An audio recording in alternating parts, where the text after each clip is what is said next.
अब आइए introduction to vigilance, पहला बिंदु था उसमें। तो विजिलेंस का क्या मतलब है, क्या तात्पर्य है, विजिलेंस का क्या अर्थ समझते हैं? खाली हिंदी वर्ड नहीं कि सतर्कता है।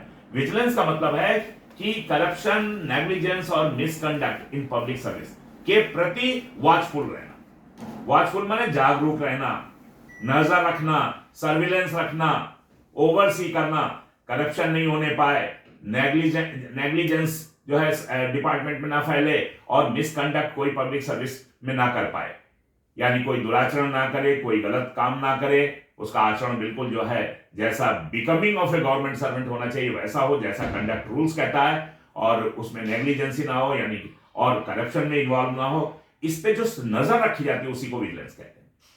ये क्या है? अब ये विजिलेंस वर्ड को जो है एक प्रोनाउन से बताया गया कि it is merely punitive, it is not merely punitive.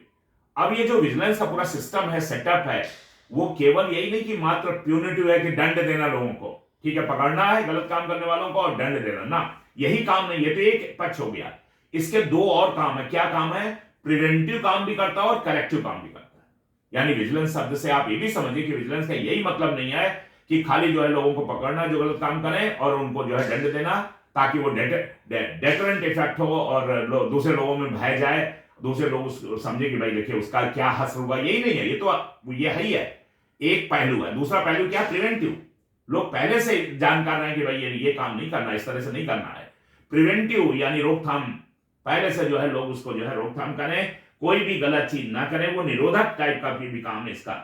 यानी पूर्व में ही सतर्कता संबंधी उपाय सब रहे ताकि लोग उससे अवेयर रहें। और करेक्टिव एक्शन लिया जाए, कोई चीज से सिस्टमिक मान लीजिए सिस्टम में ही कोई खामी है उसको करेक्ट कर लिया जाए कि लोग अननेसेसरी में सिस्टम में खामी है और फंस जाएंगे। तो करेक्टिव एक्शन इस तरह से जो है सिस्टम को जो है ठीक करते जाना ताकि लोग सही ढंग से, जैसे मान लीजिए अभी कंप्यूटराइजेशन चल रहा, तो जब मैनुअल टच जो है कम करते जा रहे हैं, तो इसका मतलब ये करेक्टिव एक्शन होता जा रहा है। अब लोग इन्वॉल्व नहीं होंगे। पहले मैनुअल हम लोग के टाइम में मैनुअल काम होता था, तो पता लगा तमाम तरह के करप्शन थे। कोई छुट्टी चला गया, एक हफ्ते की छुट्टी चढ़ी नहीं, रजिस्टर में बाबूजी ने चढ़ाया नहीं, आधा आधा हो गया। तो ये जो है अभी क्या है, अभी तो सब हर चीज जो है आपका HRM जो है 2.0 आ गया है। उसमें जो है अटेंडेंस भी ऑनलाइन होती है, लीव भी सब जो है ई ऑफिस में चढ़ना है, EHRM में चढ़ना, जो ह्यूमन रिसोर्स मैनेजमेंट सिस्टम का जो है पहले 1.0 था, अभी 2.0 आ गया। कहने का सेंस ये करेक्टिव ये मेजर्स जो है वो बराबर लिए जा रहे हैं। इन गवर्नमेंट ऑर्गेनाइजेशन, जितने भी सरकारी ऑर्गेनाइजेशन है, उसमें विजिलेंस क्या सुनिश्चित करता है? ईमानदारी, पारदर्शिता और इफिशियंसी, यानी आपकी कर्मठता, काम करने की क्षमता का संवर्धन करता, बढ़ावा करता है। इस तरह से देखा जाए अगर इसी चीज को, विजिलेंस को, तो हर जो एम्प्लॉय है उसको ये समझना है कि विजिलेंस जो है वो एक्सटर्नल कोई कंट्रोल नहीं है कि कोई मेरे ऊपर डंडा लेकर के खड़ा हुआ है या कोई नजर रख रहा है, यही नहीं है। ये कोई बहुत एक्सटर्नल कंट्रोल नहीं है, बल्कि ये मानिए कि एक ये इंटरनल डिसिप्लिन है। आपको अवेयर करके एक इंटरनल डिसिप्लिन कराया जा रहा ताकि आप जो है जो पब्लिक ट्रस्ट है वो मेंटेन रखें। यानी पब्लिक जो है आपके कार्यविधि को, आपके काम को, आपके दफ्तर पे जो विश्वास है लोगों का वो मेंटेन है। सरकारी जो एम्प्लॉयज हैं वो पूरी शुचिता से काम करें और लोग उस पर विश्वास करके जो कह रहे हैं सही कह रहे हैं, जो कर रहे हैं सही कर रहे हैं। तो ये भी एक है कि ये इंटरनल जो है डिसिप्लिन क्रिएट करता है लोगों के। इसके लिए प्रिवेंटिव, इसके लिए तमाम तरह की ट्रेनिंग, तमाम तरह के इंस्ट्रक्शंस, गाइडलाइंस CBC भी देता रहता है, तमाम तरह के कार्यक्रम होते रहते हैं। आगे चलिए, अब इसमें CBC हमने बताया कि सेंट्रल विजिलेंस कमीशन वो गाइड करता है विजिलेंस की जितनी भी एक्टिविटीज है अक्रॉस डिपार्टमेंट, यानी पूरे हिंदुस्तान के जितने भी सेंट्रल गवर्नमेंट के डिपार्टमेंट है, चाहे वो कोई भी हो, चाहे वो आपका टैक्स वाला डिपार्टमेंट हो, रेवेन्यू का, चाहे हमारा डिफेंस का था या किसी दूसरे का कोई भी डिपार्टमेंट, रेलवे डिपार्टमेंट, कोई भी डिपार्टमेंट हो सेंट्रल गवर्नमेंट का जहां नाम है, वहां सब कोई है CBC से मतलब इंटरेक्ट करना है। CBC का रोल है वहां पर। अब एज ए GST ऑफिसर आप हैं तो आपके लिए ये जो विजिलेंस है इसका एक स्पेशल रिलेवेंस है। क्यों? क्योंकि आप जो काम कर रहे हैं उसमें क्या इन्वॉल्व है, बहुत ही सेंसिटिव वर्क आप कर रहे हैं, क्योंकि उसमें जो है फाइनेंशियल डिसीजंस इन्वॉल्व है। अरे आप टैक्स रियलाइजेशन करते हैं, आप कस्टम में जो है जो रेवेन्यू है या लेवी है उसको रियलाइज करते हैं, और इवेजन करने की लोगों में प्रवृत्ति होती है। तो यानी आपका फाइनेंशियल डिसीजन जो है वो बहुत संवेदनशील है, पब्लिक डीलिंग आपकी है।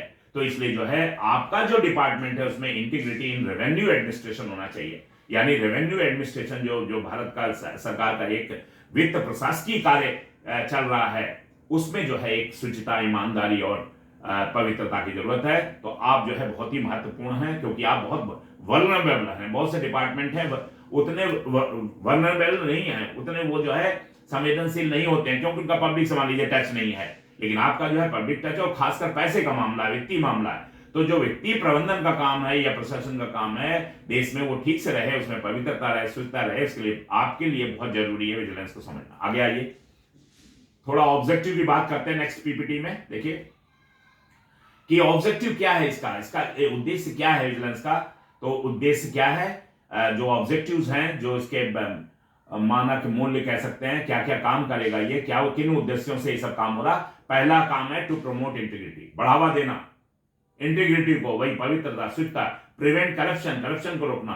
और तीसरा काम क्या है, detect irregularities in government work, और जो अनियमितताएं हैं उसको डिटेक्ट करना, उसको निकालना और डिटेक्ट करके उसको जो है इरेगुलरिटीज को ठीक करना, जितने लूप होल्स हैं उसको सब प्लग करना, ये भी सब काम है। ये आपका जो है ये विजिलेंस का क्या क्या उद्देश्य होता है, सुनिश्चित करता है कि जितने भी ऑफिशियल डिसीजंस हैं जो लिए जाते हैं, हर डिपार्टमेंट की बात हो रही पूरे हिंदुस्तान की, जितने भी सेंट्रल गवर्नमेंट के ऑफिसर्स उसमें जो भी डिसीजंस लिया जाते हैं, उनमें सब में क्या क्या चीजें होनी चाहिए, फेयर हों वो डिसीजंस, जस्टिफाइबल हों, बिल्कुल न्यायोचित हों, कोई मतलब इलीगैलिटी उसमें ना हो, और पब्लिक के इंटरेस्ट में हो। क्योंकि सारे लोग जो है, हमारा डेमोक्रेटिक पैटर्न है, हम लोग पब्लिक के इंटरेस्ट में काम करते हैं।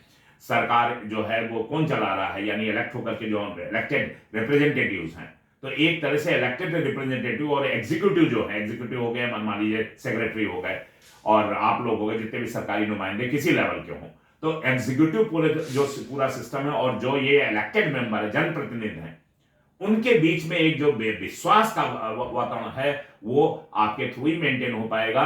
इसलिए विजिलेंस जो है इसमें बहुत ही जेड में काम करता है, और इसका उद्देश्य यही रहता है कि ये सुनिश्चित किया जाते हैं जितने भी ऑफिशियल डिसीजंस हों वो फेयर हों, जस्टिफाइबल हों और पब्लिक इंटरेस्ट में।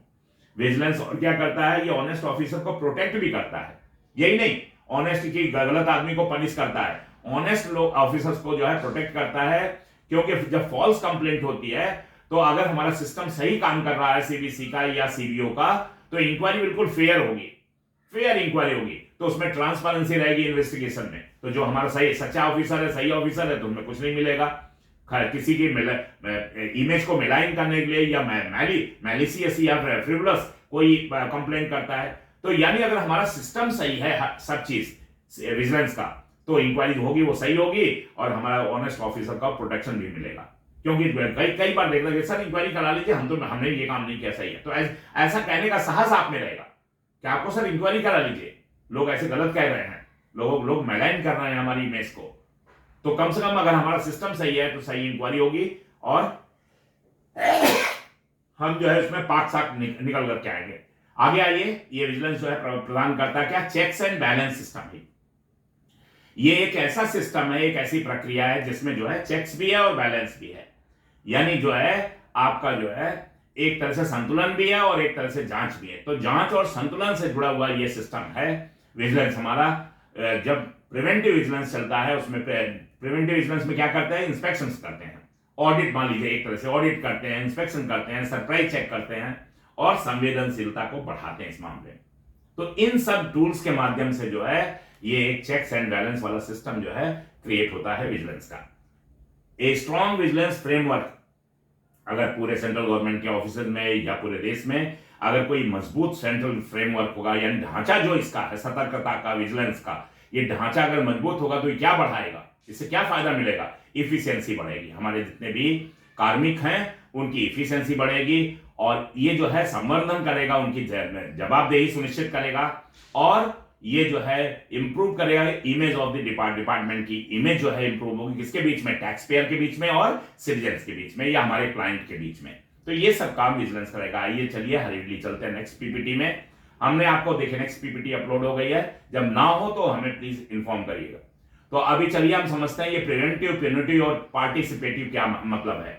तो विजिलेंस जो है फंक्शन करता है, तीन अप्रोचेज है उसकी, तीन तरह से, तीन पहलुओं से काम करता है, या there are three approaches for vigilance to function. Number one, preventive vigilance, यानी रोकथाम वाला जो है सतर्कता पहले से फोकस करता है कि जो है ये एलिमिनेट करता है उन अवसरों को जिसमें करप्शन के चांसेस होते हैं थ्रू, और ऐसा कैसे करेगा, कैसे वो उन अवसरों को जो है एलिमिनेट करेगा, ये क्या करता है, systemic reforms and training. Systemic reform यानी सिस्टम को रिफॉर्म करके, सिस्टम को ठीक ठाक करके, जहां लूप होल्स हैं प्लग करके, लोगों को ट्रेंड करके, इस तरह से जो है प्रिवेंटिव विजिलेंस को वो मेंटेन करता है। दूसरा आइए प्यूनिटिव। प्यूनिटिव हमने आपको बताया, यानी पकड़ गए आपने गलत काम किया, आप पकड़े गए तो प्यूनिटिव विजिलेंस काम करेगा। वो डील क्या करता है, वो डिटेक्ट करता है। पहले तो डिटेक्शन होगा, कौन आदमी करप्शन में इन्वॉल्व है, या घूस ले रहा है, या ब्राइबरी कर रहा है, या कुछ गलत काम कर रहा, तो फिर उसको पनिशमेंट मिलेगा, करप्शन के लिए पनिशमेंट मिलेगा, यानी इंक्वायरी वगैरह होगी, चार्जशीट इशू होगी, और उसको मान लीजिए मेजर पनिशमेंट होता है, कोई मेजर पेनाल्टी होती है, सस्पेंड होते हैं लोग रूल 10 में। यद्यपि सस्पेंशन कोई पेनाल्टी नहीं है, सस्पेंशन जो है सिर्फ ये कि एविडेंसेस को जो है ये आदमी जो है ब्रेक ना कर पाए, जो डिलिंक्वेंट गवर्नमेंट सर्वेंट है। डिलिंक्वेंट का मतलब हो जाता है यानी जिसके ऊपर इल्जाम लगना है या जिसने गलत काम किया है।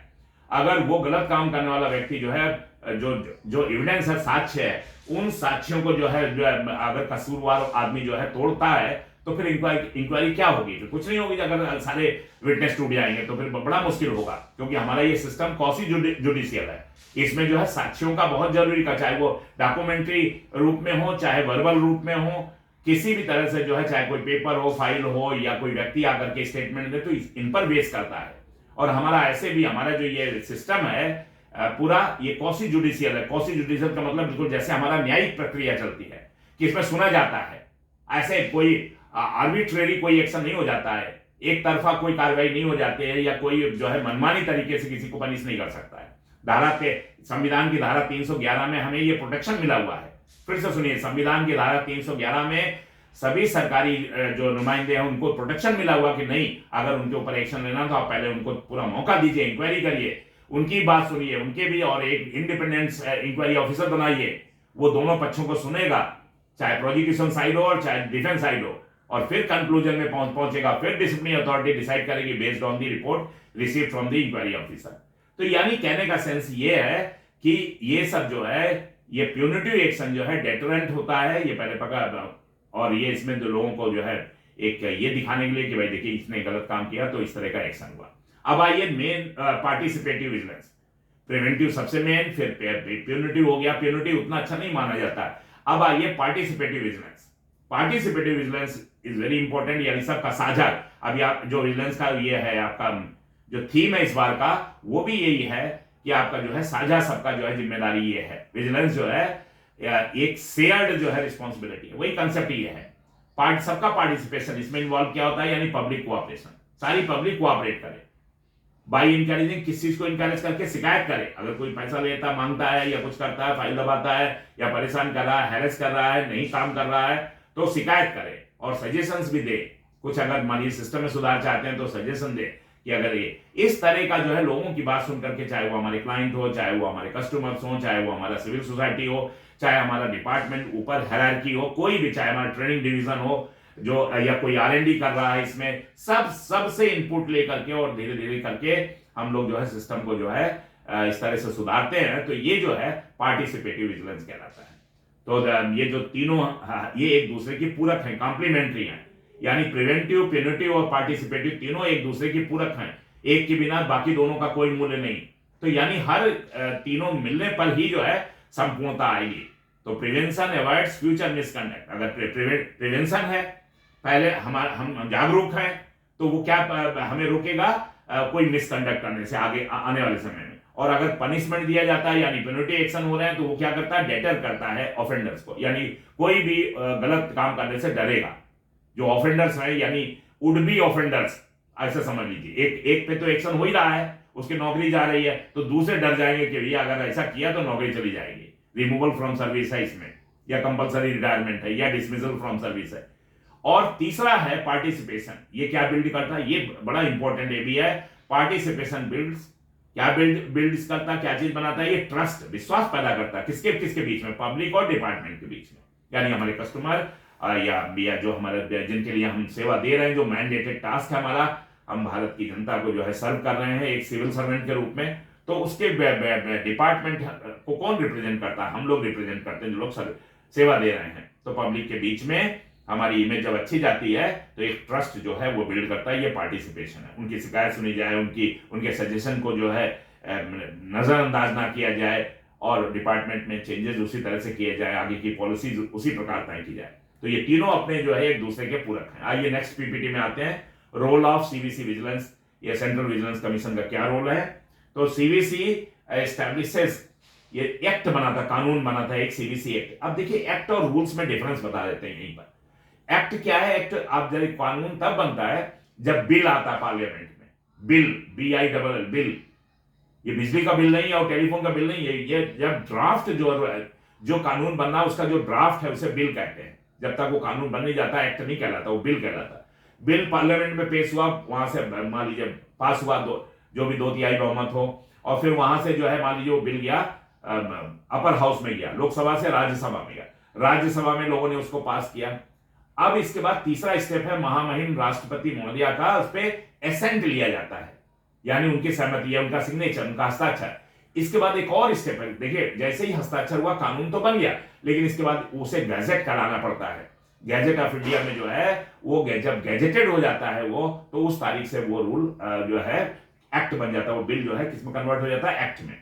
और रूल्स क्या है? अब आप कहेंगे सर रूल्स क्या है? तो कानून में तो ये देखिए संविधान की पूरी ताकत आ गई, या जनता के चुने हुए नुमाइंदे यानी जनप्रतिनिधियों ने इसे पास किया है, तो इसमें बड़ी ताकत होती है एक्ट में। रूल्स क्या है? मिनिस्ट्री बनाती है, जैसे DOPT मान लीजिए नोडल एजेंसी हमारा ऑल सेंट्रल गवर्नमेंट डिपार्टमेंट की, तो वो नियमों को बनाती है। तो नियमों में जो है, नियमों और कानून में बहुत अंतर है। कानून की बहुत बाध्यता, नियमों की भी बाध्यता होती है, लेकिन नियम जो है वो उससे नीचे के स्टेप के हैं, वो मिनिस्ट्री ने बनाया हुआ है, डिपार्टमेंट ने बनाया हुआ है। लेकिन कानून जो है उसमें, कानून में जो है हमारा डेमोक्रेटिक जो सेटअप है, पूरा संविधान है, उसकी पावर लग जाती है।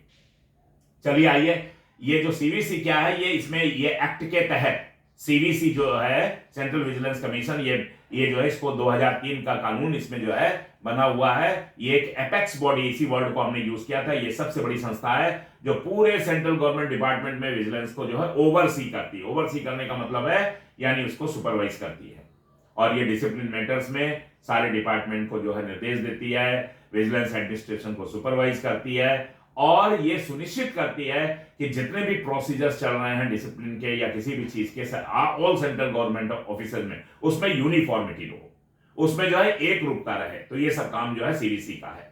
सीवीसी मॉनिटर भी करता है किन केसेस को? जो सीबीआई इन्वेस्टिगेट करती है। अब सीवीसी खुद तो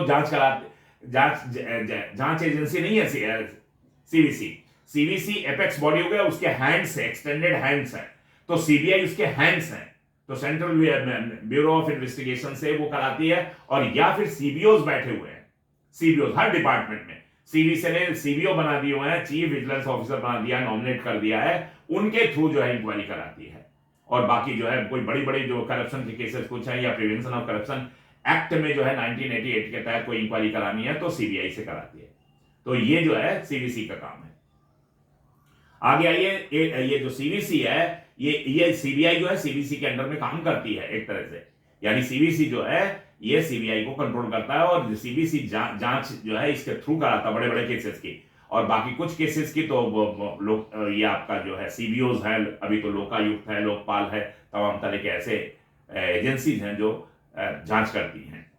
लेकिन सीवीसी जो है सीबीआई मेन उसका जांच एजेंसी सबसे बड़ी वो सीबीआई है, सेंट्रल ब्यूरो ऑफ इन्वेस्टिगेशन। अब आइए, अधिकतर इसमें बड़े बड़े केसेस मेजर जो है जिसमें हमारा जो है भारत की जनता जो है काफी आंदोलित होती है, ऐसे बन गए जघन्य अपराध या केस, और या कह सकते हैं करप्शन, जिसमें की प्रिवेंशन ऑफ करप्शन एक्ट 1988 जो बना हुआ है उसके तहत, तो वो सीबीआई करती है। It issues guidelines for handling vigilance cases, यही सीवीसी गाइडलाइंस देती है विजिलेंस केसेस कैसे हैंडल किया जाए, एक काम कैसे मेंटेन किया जाए, पारदर्शिता कैसे लाई जाए, ट्रांसपेरेंसी कैसे हो, किसमें जितने भी पब्लिक प्रिक्योरमेंट है, पब्लिक प्रिक्योरमेंट मतलब जितने सरकारी खरीद फरोख्त है, जितनी भी हिंदुस्तान में जितने बजट एलोकेट होते हैं डिफरेंट मिनिस्ट्रीज को, खरीद फरोख्त जितना होता है उसको जो है वो उसमें पारदर्शिता कैसे आए, और प्रिवेंटिंग मिसयूज ऑफ, और कोई भी ऑफिशियल पोजीशन का जो है मिसयूज ना करे, इसको भी, इसकी भी रोकथाम करना, ये सब काम जो है वो सीबीसी का है। तो सीबीसी जो है एक बहुत बड़ी संस्था है सेंट्रल गवर्नमेंट ने विजिलेंस को मेंटेन कराने के लिए।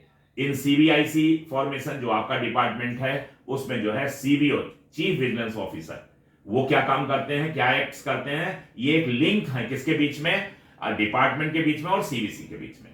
तो सीबीसी और डिपार्टमेंट के बीच में एक सीबीओ बैठा दिया गया है। सीबीसी उस एक तरह से सीबीसी का नुमाइंदा मानिए उसे, है तो आपका ऑफिसर, वो आपके डिपार्टमेंट का, लेकिन उन्हें जो है अलग से सीबीसी ने जो है उन्हें नॉमिनेट कर दिया है कि आप जो है सीबीओ हैं इस डिपार्टमेंट के और आपका काम जो है विजिलेंस का भी देखना है। तो फिर वो सीबीसी की गाइडलाइंस वगैरह सब उनके पास आती हैं, वो और सारे सीबीसी के चीजों को इंप्लीमेंट करवाना, डिपार्टमेंट में इंक्वायरी करना और इस तरह के केसेस को पकड़ना, डिटेक्ट करना, ये सब काम फिर जो है सीबीओ करता है। और फिर बाद में फाइनली सीबीओ जो है सीबीसी के माध्यम से ये सारी जो जितनी भी गाइडलाइंस हैं उसको परकोलेट करता है नीचे डिपार्टमेंट में, और कोई इंक्वायरी हुई तो डिसिप्लिनरी अथॉरिटी को फिर बताता है, यानी सीबीओ डिसिप्लिनरी अथॉरिटी को बताता है, फिर डिसिप्लिनरी अथॉरिटी जो है उसमें कोई मान लीजिए फैक्ट फाइंडिंग इंक्वायरी कराती है, फिर उसके बाद रेगुलर इंक्वायरी कराती है। तो इसमें जो है एक सेतु का काम करता है ये जो आपका सीबीओ है।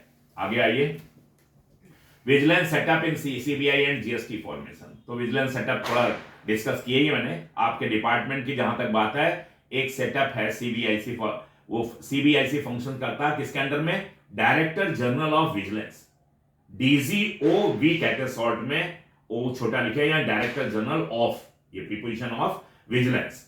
ये न्यू दिल्ली में ऑफिस है। अब न्यू दिल्ली में तो बड़ा ऑफिस है, तो वो कैसे देखता है आपका पूरे डिपार्टमेंट का, पूरे हिंदुस्तान में आपका डिपार्टमेंट है, जीएसटी का फॉर्मेशन है, तो फिर रीजनल यूनिट्स हैं, यानी क्षेत्रीय यूनिट्स हैं जो हेडेड हैं, वहां पर एडिशनल या ज्वाइंट डायरेक्टर्स बैठे हुए हैं, additional oblique joint directors general, यानी जो है जो डायरेक्टर जनरल है उससे नीचे एक लेवल नीचे जो हायरार्की में एडिशनल डायरेक्टर जनरल्स या ज्वाइंट डायरेक्टर जनरल्स हैं, इसलिए ये प्लूरल है।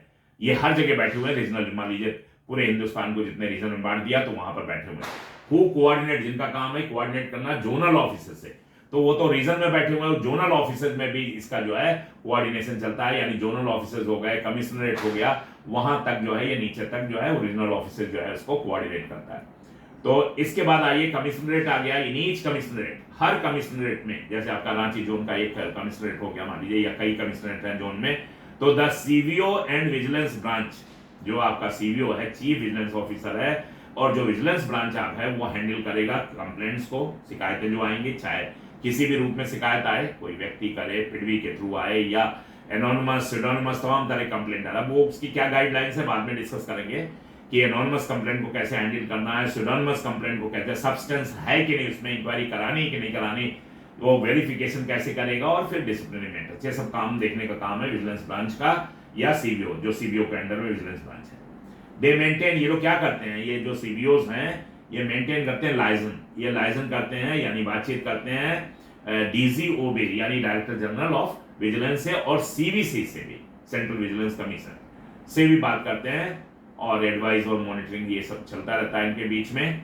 तो जीएसटी ऑफिसर्स को क्या करना है, मस्ट प्रॉम्प्टली रिपोर्ट, आपको तुरंत रिपोर्ट करना अगर कोई सस्पेक्टेड इरेगुलरिटी आप देख रहे हैं, अगर कोई संभावित जो है आशंका है आपको कि कोई अनियमितता है, कोई गलत काम कर रहा है या गलत चीज हो रही है या कोई मिसकंडक्ट कर रहा है, तो आपको विजिलेंस अथॉरिटीज को इन्फॉर्म करना है। इससे क्या सुनिश्चित होगा, अगर आपका ऐसा रहता है रिएक्शन, तो फेयरनेस को आप सुनिश्चित कर रहे हैं, यानी शुचिता, ईमानदारी को बढ़ावा दे रहे हैं, और confidentiality at all stages of inquiry की, हर स्टेज पे जो गोपनीयता मेंटेन रहेगी, इसमें तो कोई दो राय नहीं, क्योंकि वो सिस्टम का पार्ट है। जितनी भी इंक्वायरी इस तरह की चलती है वो सब गोपनीय होती हैं, उसमें कोई भी जो है लीकेज नहीं होना चाहिए, और ना होता है।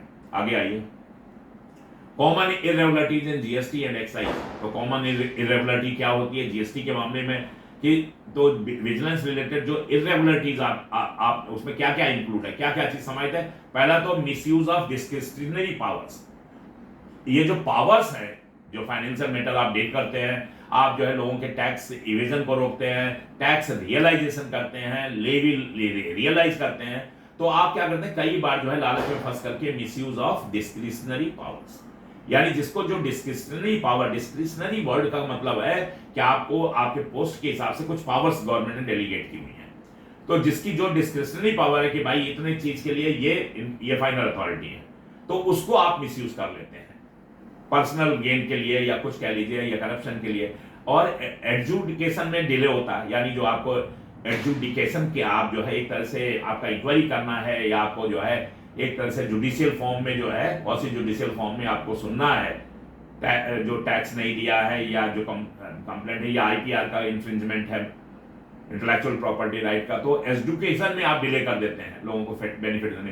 कंप्रोमाइज इन ऑडिट फाइंडिंग्स, ऑडिट की फाइंडिंग्स आती है उसमें कंप्रोमाइज कर लेते हैं, उस पर कोई रिएक्ट नहीं करते हैं, टेम्पर कर देते हैं रिकॉर्ड को, टेम्परिंग विद रिकॉर्ड्स, ये सब पॉसिबिलिटीज हैं यहाँ पर अनियमितताएं होने की। एक्सेप्टेंस ऑफ अनड्यू फेवर, कोई अनड्यू फेवर पाने के लिए जो है आप जो है कंप्रोमाइज कर लेते हैं अपनी ड्यूटीज को। एंड फेलियर टू फॉलो या कई बार आप चूक जाते हैं फॉलो करने में प्रिस्क्राइब्ड प्रोसीजर्स, यानी जो लेट डाउन या प्रिस्क्राइब्ड प्रोसीजर्स हैं सिचुएशंस को हैंडल करने के लिए, केसेस को करने के लिए, वो आप प्रोसीजर ना करके कोई शॉर्टकट अपना लेते हैं, तो ये उसका ये जो इसमें खामी है ये सब जो है जिस समय डिटेक्ट हो जाएगी तो ये सब जो है इरेगुलरिटी मानी जाएगी और उसमें विजिलेंस केसेस जो है इन्वॉल्व हो जाएगा। Non maintenance of register maintain नहीं करते हैं आप, कई बार इरेगुलर रिफंड कर देते हैं, जो रिफंड में इरेगुलरिटी दिखाई देती है, किसी को ज्यादा किसी को कम या कुछ भी, या इम्प्रॉपर कंडक्ट, आपका प्रॉपर कंडक्ट नहीं है जिस समय इन्फोर्स करते हैं एक्शन, इन्फोर्समेंट के समय नहीं है, तो ये सब इन्वाइट करता है विजिलेंस स्क्रूटनी। इन सब में विजिलेंस की जो है ऑडिट इन्वाइट हो रही है, यानी स्क्रूटनी माने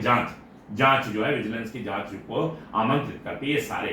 तो ये पॉसिबिलिटीज है कॉमन इरेगुलरिटी जो जीएसटी डिपार्टमेंट होती है। ऑफिसर्स को क्या चाहिए, एडहेयर करें। एडहेयर माने होता है मतलब स्ट्रिक्टली फॉलो करें, एडहेयर माने फॉलो करना, यानी आप अनुपालना होनी चाहिए, कठोर अनुपालना किस चीज की, जो भी सर्कुलर्स हैं सीबीआई के इस मामले विजिलेंस के मामले में, जीएसटी लॉज जो हैं और जो एथिकल स्टैंडर्ड्स हैं सबको फॉलो करें आप अपना ड्यूटी को परफॉर्म करने के लिए। तो डेफिनेटली जो है you are going to be ethical, you are going to be lawful, you are going to be a man of integrity या officer of integrity. Every official act, यानी हर ऑफिशियल का जो काम है, यानी हर अधिकारी या स्टाफ का जो कार्य है मस्ट बी जस्टिफाइबल। वो कैसा होना चाहिए, मस्ट बी माने होना चाहिए जस्टिफाइबल, दोनों तरह से, लीगली भी और मॉरली भी, यानी कानूनी तौर से और नैतिक तौर से, ताकि आप अवॉइड कर सकें। क्या अवॉइड कर सकें कि कोई सस्पिशन ऑफ बायस, कहीं भी कोई सस्पेक्ट ही न कर पाए कि आप बायस हैं, यानी आप जो है पक्षपात आपके अंदर है या मिसकंडक्ट आप करते हैं, ये चीज का कहीं दूर दूर तक लेस मात्र भी संदेह ना हो, ऐसा आप काम करें। तो यानी क्लियर हो गया। आगे आइए, विजिलेंस और नॉन विजिलेंस केसेस में क्या डिफरेंस है। विजिलेंस केसेस हमने बताया जिसमें मॉरल टर्पिट्यूड हो या करप्शन इन्वॉल्व हो या फोर्जरी हो या मिस एप्रोप्रिएशन, यानी फंड का दुरुपयोग, कोई फंड जो है वो जिस मद में खर्च होना चाहिए, जो ऑर्डर्स है बजट एलोकेशन जिस हेड में है वहां ना करके आप उसको मिसयूज कर रहे हैं या सैप कर रहे हैं फंड को इधर से उधर करके, और ये सब मिस एप्रोप्रिएशन कराता है, यानी पैसे की धांधली या इसमें पैसे को इधर उधर जो है गलत तरीके से जो है और या अपने पर्सनल गेन के लिए जो है या पावर का मिसयूज करते हैं, पोजीशन का मिसयूज करते हैं, इन सब का यानी पर्सनल गेन के लिए, तो आप समझिए कि आप जो है विजिलेंस केस में इन्वॉल्व हो। और अब आइए non vigilance cases. Non vigilance cases जो है वो रिलेट करता है वही पहले, आप अनजाने में कोई भूल कर रहे हैं, नेग्लिजेंस हो गया आपसे, ठीक है, नॉन विजिलेंस है, उतना इसमें ज्यादा सीरियस नहीं होता, लेकिन फिर भी विजिलेंस तो इन्वॉल्व है, उस तरह का विजिलेंस सीबीसी मतलब सीबीसी वाला विजिलेंस इन्वॉल्व नहीं है जो इस लेवल में moral turpitude, corruption, forgery, miss appropriation वगैरह में है। इसमें नेग्लिजेंस, इनएफिशिएंसी, एडमिनिस्ट्रेटिव लैप्स कोई हो गया आपसे जिसमें आपका करप्ट इंटेंट नहीं है, यानी आपका इरादा जो है करप्शन का नहीं, इंटेंट माने इरादा, यानी आपका इरादा जो है करप्शन का नहीं है, लेकिन आपसे भूल हो गई, चूक हो गई किसी चीज को, ठीक है, आपने तुरंत उसको रियलाइज किया, फिर अब मान लीजिए वो तो हाईलाइट हो गया, तो कोई बात नहीं, हो सकता है उसके बेसिस पे आपको चार्जशीट होगी, वो 16 की चार्जशीट होगी, हो सकता है आपको कई बार रिकॉर्डेड वार्निंग दे करके जो है मतलब एक तरह से या छोटा मोटा कोई आपको इस तरह से एक आध इंक्रीमेंट ऐसा करके, ये सब नॉन विजिलेंस केसेस टाइप है। आगे आइए, करेक्ट क्लासिफिकेशन करना पड़ेगा, यानी जिस समय केस कोई हैपनिंग होती है, रिपोर्टिंग होती है, तो जो एडमिन डिवीजन है या विजिलेंस डिवीजन है उसको करेक्ट क्लासिफिकेशन करना है, वो अगर सही कि ये नॉन विजिलेंस केस टाइप है या विजिलेंस केस टाइप है, किस तरह का, ग्रेविटी कितनी इन्वॉल्व है, ये सब देखेगा। तो ये जब ठीक से उसका वर्गीकरण करेगा तो वो सुनिश्चित करेगा प्रॉपर हैंडलिंग, तो अब प्रॉपर हैंडलिंग हो पाएगी उस विजिलेंस केस की। तो उसमें कि सीवीसी की एडवाइस की जरूरत है, या डीजीओबी यानी या डायरेक्टर जनरल ऑफ विजिलेंस उसकी मॉनिटरिंग की जरूरत है, या खाली जो है एचओडी के लेवल पे जो है विजिलेंस सीबीओ के, while non vigilance cases can be handled departmentally, या डिपार्टमेंटली जो है वो जो हमारा डिसिप्लिन अथॉरिटी है वहीं तक जो है ये इंटरनली डील होगा। तो इस तरह से इसको क्लासिफाई करना बहुत जरूरी है। डिस्टिंग्विशिंग द टू यानी इन दोनों में भेद करना, विजिलेंस एंगल है सीरियसनेस वाला या नॉन विजिलेंस एंगल है, इन दोनों में जब हम अंतर कर पाते हैं तो ये क्या अवॉइड करता है, इसमें फिर डिले नहीं होगा इंक्वायरी वगैरह, चाहे वो फैक्ट फाइंडिंग इंक्वायरी हो या फॉर्मल इंक्वायरी हो या पनिशमेंट हो, वो जो है जो आपका रूल 11 में है सीसे रूल 1965 में माइनर मेजर पेनाल्टी, तो उसमें डिले नहीं होगा और ये सुनिश्चित करेगा कि फेयर ट्रीटमेंट ऑफ एम्प्लॉय, कि हर एम्प्लॉयज के साथ जो है फेयर ट्रीटमेंट हो। फेयर ट्रीटमेंट, आगे चलिए। नेक्स्ट है role of disciplinary authority and CBO. अब ये दो बॉडी इसमें आई, डिसिप्लिनरी अथॉरिटी और सीबीओ, यानी ये चीफ विजिलेंस ऑफिसर और ये डिसिप्लिनरी अथॉरिटी, ये दोनों इनका क्या रोल है। तो क्या रोल है, disciplinary authority is responsible for maintaining discipline. ये जो डिसिप्लिनरी अथॉरिटी हमारी है यानी एचओडी हमारा है, या अपॉइंटिंग अथॉरिटी जिनको डिसिप्लिनरी अथॉरिटी भी माना जाता है कानून के हिसाब से, तो वो जिम्मेदार है रिस्पॉन्सिबल किस चीज के लिए, फॉर मेंटेनिंग डिसिप्लिन, अनुशासन को बनाए रखने के लिए, and deciding appropriate action in misconduct case. और मान लीजिए आपने कोई मिसकंडक्ट किया, आपने कोई सीरियस कंडक्ट रूल का जो है रूल 3 में unbecoming of A government servant आप किसी पॉइंट पे हुए तो उसमें क्या एप्रोप्रिएट एक्शन लिया जाए। तो ये तो हो गया डिसिप्लिनरी अथॉरिटी। और सीबीओ का क्या काम है, चीफ विजिलेंस ऑफिसर असिस्ट करता है डिसिप्लिनरी अथॉरिटी को इन विजिलेंस फंक्शंस, विजिलेंस के फंक्शंस में, इंक्लूडिंग जिसमें इन्वेस्टिगेशन होगा, सीबीओ इन्वेस्टिगेशन करेगा, कोऑर्डिनेशन विद डीजीओ भी, और ये डायरेक्टर जनरल विजिलेंस से जो है ये कोऑर्डिनेशन यानी उनसे उनके साथ जो है एक ब्रिज का काम करेगा वो, and advise on CBC guidelines, और जो भी सीबीसी गाइडलाइंस है उसमें वो आपका जो है जो एचओडी है या डिस्प्ले है उनको एडवाइस देगा। तो ये सब काम जो है सीबीओ का है, दोनों के रोल डिफाइंड है।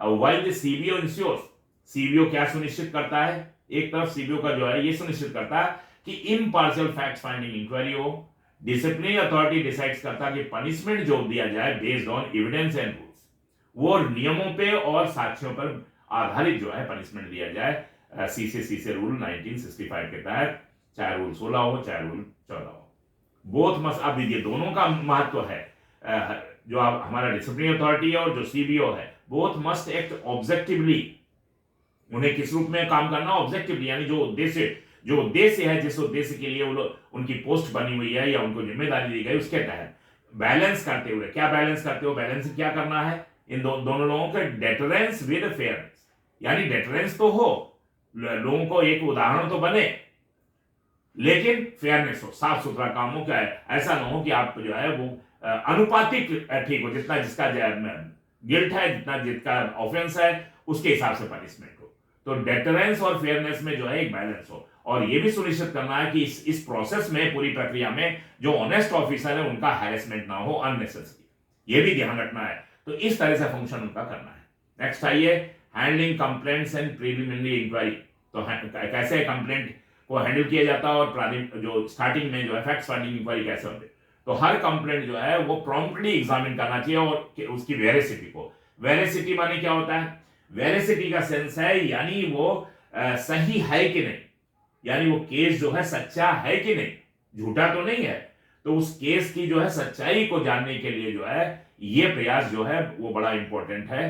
तो फ्रिवलस यानी ये जो फ्रिवलस का मतलब जिसका कोई आधार नहीं है, या एनोनिमस कंप्लेंट जो है, यानी एनोनिमस कंप्लेंट का मतलब हो गया जिसमें कोई भी शिकायतकर्ता का नाम ही नहीं है, तो वो एनोनिमस हो गया। और स्यूडोनिमस एक वर्ड है, स्यूडोनिमस वो होता है जिसमें कोई ना कोई छद्म नाम है, तो छद्म नाम डाल दिया, असली आदमी नहीं है, कोई दूसरा नाम है, इंक्वायरी करिए तुम्हारा ना वो आदमी है ना वो एड्रेस है, तो वो स्यूडोनिमस कंप्लेंट है। और एनोनिमस का मतलब गुमनामी पत्र है, मतलब नीचे कोई नाम नहीं है, बस शिकायत केवल मेंशन। तो ये जो है जनरली ये इस तरह के फ्रिवलस माने तुच्छ नेचर के और बिल्कुल जिनका आधार ही नहीं है, झूठे, बिल्कुल किसी की इमेज को मैलाइन करने के लिए जो कंप्लेंट की जाती है इनको इंटरटेन नहीं किया। सीबीसी की गाइडलाइंस है, इनको नॉर्मली इंटरटेन नहीं करते हैं, हाँ unless supported by specific verifiable fact, जब तक कि उसमें सपोर्ट ना हो कंप्लेंट में कोई खास विशेष स्पेसिफिक और वेरीफाइबल फैक्ट्स ना हो, ऐसे फैक्ट्स ना हो जिनको वेरीफाई किया जा सके। तब तक जो है इस पर कोई जो है इंक्वायरी नहीं होती है, ना ही उस पर कोई इंटरटेन करते हैं, फाइल कर लिया जाता है। ए प्रीलिमिनरी इंक्वायरी में बी ऑर्डर, एक वही स्टार्टिंग इंक्वायरी जो फैक्ट फाइंडिंग इंक्वायरी वो ऑर्डर किया जाता है टू कलेक्ट बेसिक फैक्ट्स इकट्ठा करने के लिए, डाइया का पेपर्स इकट्ठा करने के लिए, एविडेंस इकट्ठा करने के लिए, and determine whether the complaint है सर, और ये चीज तय करने के लिए कि जो शिकायत आई है उसमें सब्सटेंस, उसमें कुछ तथ्य है कि नहीं।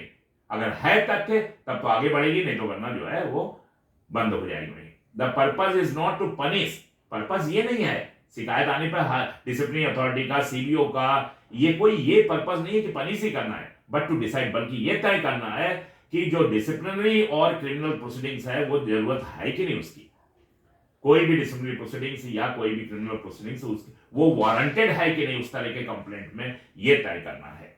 अगर है तो करेंगे और फिर उसमें पनिशमेंट जिसको मिलेगा, जो किया है वो फिर पनिशमेंट दिया जाएगा उसे। All inquiries must be discreet, सारी जितनी भी इंक्वायरियां होती हैं वो मस्ट भी होनी चाहिए। कि कैसी होनी चाहिए? डिस्क्रीट, एकदम साफ सुथरी, स्पष्ट। डिस्क्रीट का मतलब विवेकशील, न्यायोचित होनी चाहिए, टाइम बाउंड होना चाहिए समय में, और फ्री फ्रॉम बायस, और कोई उसमें जो है बायस यानी कोई भी पक्षपात नहीं होना चाहिए, कोई किसी से कोई दुर्भावना नहीं होनी चाहिए पहले से कोई दिमाग में रख करके, है कुछ नहीं मामला लेकिन पूर्व में कुछ हो गया है बात, आप उसे ईर्ष्या रखते हैं या उससे जो है दुर्भावना रखते हैं, तो ये सब नहीं होना चाहिए इंक्वायरी में। एकदम इंक्वायरी जो है स्पीक एंड स्पैन होना चाहिए। आगे चलिए, administrative vigilance and integrity promotion. तो इस तरह से जितनी भी अभी तक बात हुई, यानी एडमिनिस्ट्रेटिव विजिलेंस इन्वॉल्व्स, जो एडमिनिस्ट्रेटिव विजिलेंस है वो क्या करता है? बिल्डिंग सिस्टम्स, वो सिस्टम को बनाता है। चलिए ये लास्ट पीपीटी है, बैक पे जाने से पहले, वो बिल्डिंग सिस्टम को बनाता है that reduce the scope of corruption. इससे करप्शन